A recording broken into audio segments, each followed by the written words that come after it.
अगर हम किसी को कह दें कि बताओ पैसे के कितने उपयोग हो सकते हैं, तो वो लगेगा सोच के गिनने। पैसे के तो बहुत उपयोग होते हैं।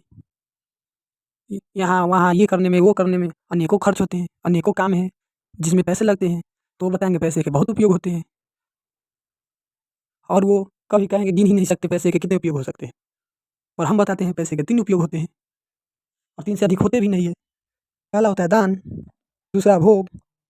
अगर ये दोनों उपयोग 2 ही होते हैं, दान और भोग, तीसरा ऑटोमेटिक हो जाता है, इसका नाम है विनाश। अगर कोई धन का अगर कोई धन को कि तीसरा तो खुद ब खुद हो जाता है।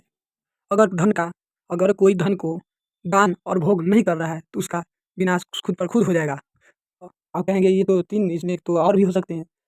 दान जो किसी को मुफ्त में दे दिया, उसके बदले कुछ नहीं ले, वो दान हुआ। लेकिन किसी को के बदले में कुछ दे धन, तो भोग हुआ। आइए इसे कहानी के माध्यम से समझते हैं।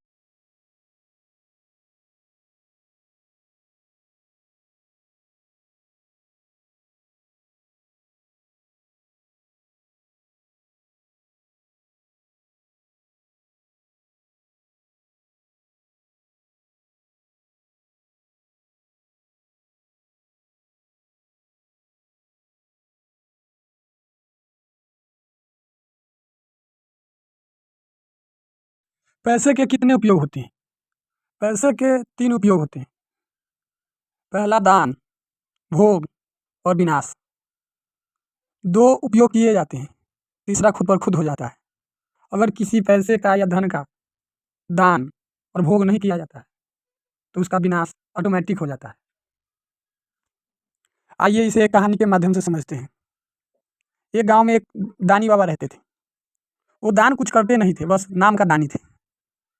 उसे तो फ्री का एक मिट्टी भी दान नहीं कर सकते। तो नाम था दानी बाबा, तो थे। वो कुछ भी नहीं, यहाँ तक कि वो अपने घर में सूखा-रूखा खा के भी जी लेते थे। पैसे तो ऐसे बहुत थे उनके पास, पैसों की कमी नहीं थे। कुछ भी काम हो, वो हमेशा बचाना ही चाहते थे। पैसों की एकदम खर्च नहीं करना चाहते थे। जितना हो सके उतना कम खर्च करते थे। एक दिन दानी बाबा अपने घर में पूजा रखे। एक दिन दानी बाबा अपने घर में भगवान के पूजन का मन बनाया, और उन्होंने पंडित जी से दिन दिखवा के एक दिन भी रख लिया।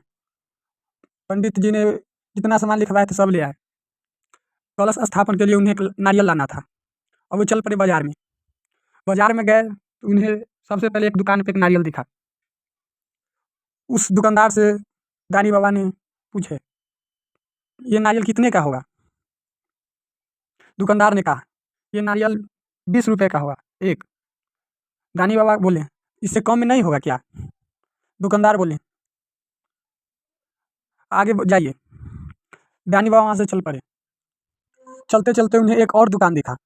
वहाँ उन्होंने पूछे दुकानदार से, एक नारियल कितने का होगा? दूसरे दुकानदार ने बोले, बाबा एक नारियल 10 रुपए का आएगा। बाबा बोले, और कम में नहीं हो सकता क्या? दूसरा दुकानदार बोले, आगे जाइए। दानी बाबा वहाँ से भी चल पड़े। चलते चलते उन्होंने एक और ठेला वाले को देखा, वो भी नारियल बेच रहे थे। दानी बाबा पूछे, बताओ भाई ये नारियल कितने के दे रहे हैं? ठेले वाले ने, एक नारियल 5 रुपए का। दानी बाबा बोले, इससे कम नहीं होगा क्या? ठेले वाले दुकानदार ने बोले, ये इससे कम में कहीं नहीं मिलेगा, मैं सीधा पेड़ से तोड़ कर यहाँ यहाँ लाया हूँ। अगर आपको फ्री में चाहिए तो वो सामने 2 किलोमीटर आगे बागान है, वहाँ से जाइए और खुद तोड़ लीजिए। दानी बाबा वहाँ से चल पड़े और सोचे, चलो चल के देखते हैं बागान में। दानी बाबा चलते चलते अब पहुँच गए बागान में। वहाँ देखे बहुत सारे नारियल के पेड़ लगे थे।